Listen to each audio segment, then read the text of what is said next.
Bismillahirrahmanirrahim. Assalamualaikum warahmatullahi wabarakatuh. Apa kabar rekan-rekan sekalian?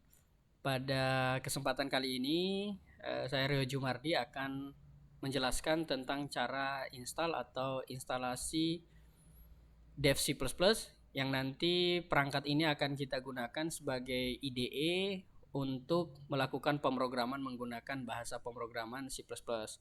Oke, langsung saja.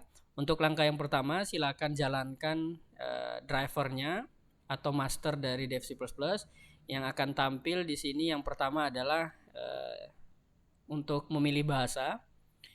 Silakan dipilih bahasa sesuai dengan pilihannya masing-masing. Ada banyak pilihan untuk bahasa instalasi atau bahasa pada saat kita install. Kemudian klik OK. Nah, di selanjutnya adalah license agreement. Di sini adalah persetujuan-persetujuan atau kebijakan yang dibuat oleh Dev C++ yang harus disetujui. Jadi pilihannya adalah saya setuju ataupun cancel. Kalau misalkan kita tidak setuju dengan agreement yang diberikan, maka tidak bisa kita install lanjut. Tapi kalau kita setuju, baru bisa dilanjutkan ke tahap berikutnya. Kemudian silakan atau mungkin yang kelihatan di sini bahwa aplikasi ini lisensinya adalah GNU, General Public License, jadi bisa digunakan oleh siapa saja secara publik. Kemudian kalau mau baca lagi silakan. Kalau misalkan sudah selesai membaca, I agree. Kemudian di sini ada pilihan komponen-komponen yang bisa kita pilih, misalkan icon file, language file dan lain-lain. Kemudian shortcut. Jadi kalau shortcut ini berarti nanti muncul di desktop kita. Kemudian next saja. Kemudian karena basisnya ini adalah 32 bit, maka dia akan tersimpan di C program file x86. Kemudian dengan nama folder dev cpp. Untuk kebutuhan penyimpanan dia membutuhkan 346,8 mega.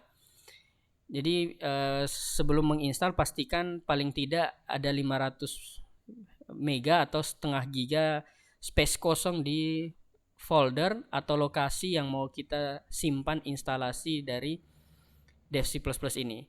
Selanjutnya langsung klik install. Tunggu sampai proses ekstrak file-filenya ini selesai.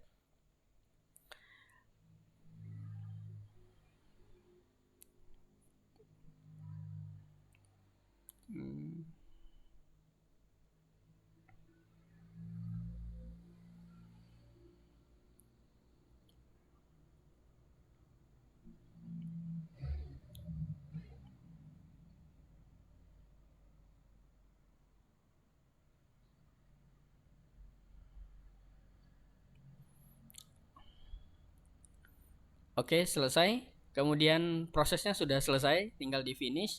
Kemudian kalau mau langsung dijalankan, dicentang RAM Dev C++ ini. Kemudian finish. Oke, kita langsung coba saja. Finish.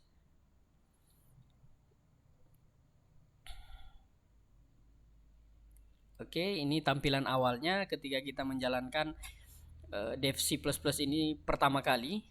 Bahasa yang kita gunakan. Kemudian next. Font yang kita gunakan, warna yang kita pakai dan lain-lain. Kemudian icon-icon yang nanti muncul di toolbarnya Dev C++. Next. Kalau sudah selesai, oke. Maka ini adalah tampilan dari aplikasi atau IDE dari Dev C++. Di bagian atas ada menu-menunya, ada menu file yang isinya untuk membuat file baru, menu edit untuk proses edit pada saat kita mengetik seperti copy, paste, cut dan sebagainya macamnya. Menu search untuk mencari source code yang kita butuhkan, view untuk melihat tombol-tombol mana saja yang aktif dan lain-lain. Kemudian project untuk membuat project baru. Nah, yang penting juga adalah menu execute. Ini dimana menunya akan kita pakai untuk mengcompile dan run source code yang sudah kita buat. Kemudian ada menu tools untuk editor optionnya, misalkan kita mau rubah font dan lain-lain. Format option, ada window dan juga help. Oke, langsung saja. Kemudian di bagian bawahnya ada di sini pilihan compilernya kita menggunakan apa, tergantung dari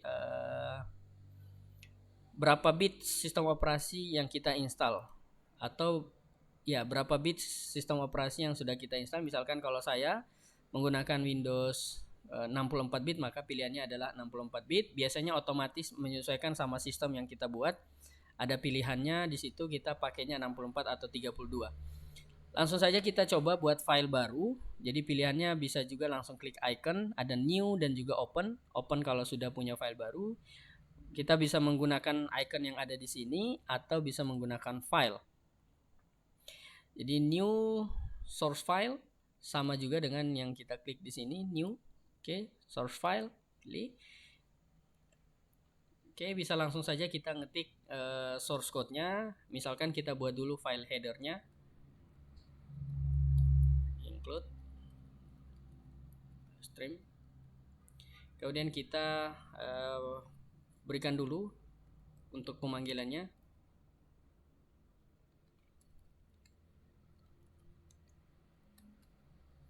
Kita buat fungsi utamanya.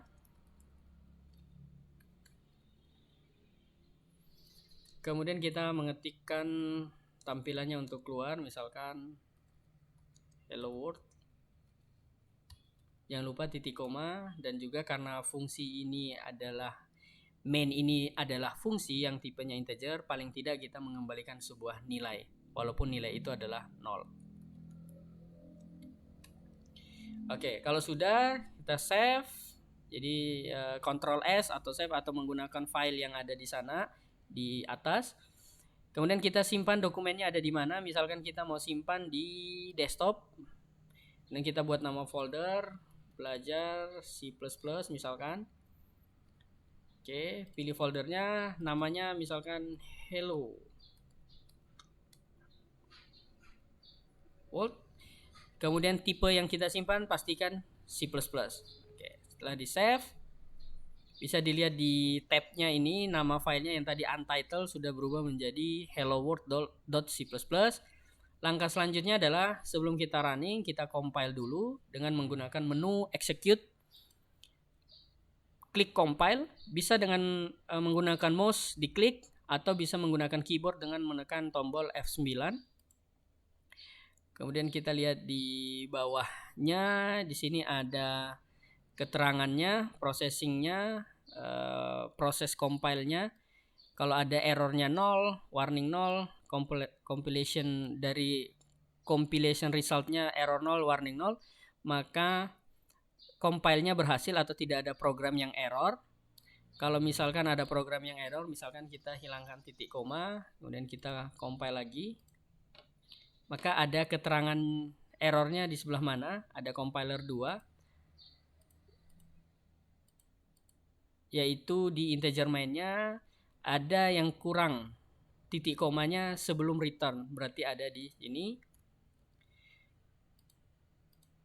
Kemudian setelah kalau sudah diperbaiki, errornya sudah 0, langsung di run. Maka setelah di run akan muncul hasilnya atau outputnya sesuai dengan yang sudah kita tulis. Seperti itu kira-kira untuk demonya. Nanti bisa dilakukan sendiri, khususnya untuk menggunakan atau membuat bahasa pemrograman C++ menggunakan DevC.